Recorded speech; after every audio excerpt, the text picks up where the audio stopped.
আমরা প্রত্যেক মানুষ আমাদের জীবনের এক একটা ধাপে আছি। সকল মানুষের জীবনের এই ধাপগুলো আসে একটার পর একটা।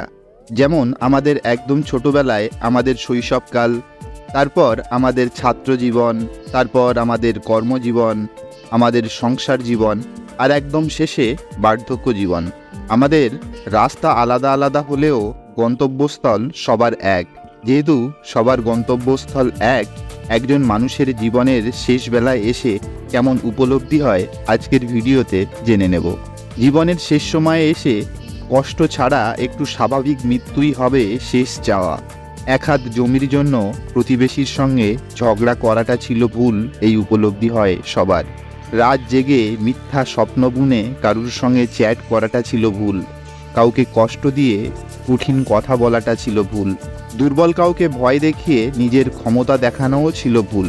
ক্লাসের সবচেয়ে মেধাবী ছাত্র না হলেও জীবনে খুব বড় ক্ষতি হয়নি।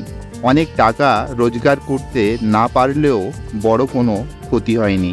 মানুষের আশীর্বাদ ছিল জীবনের সবচেয়ে মূল্যবান সম্পদ, যেটা অনেকেই অর্জন করতে পারে না।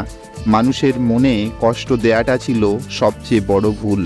শ্বাসকষ্টের মাঝে আটকে থাকা নিঃশ্বাসে শুধু কষ্ট, মানুষের জীবনের আশীর্বাদটা হবে সবথেকে মূল্যবান। অথচ এত কিছু ভেবেও আমরা যৌবনকালে নিজেদের নিয়ন্ত্রণ করতে পারি না। সমস্ত ভিডিওটি দেখার জন্য অনেক ধন্যবাদ।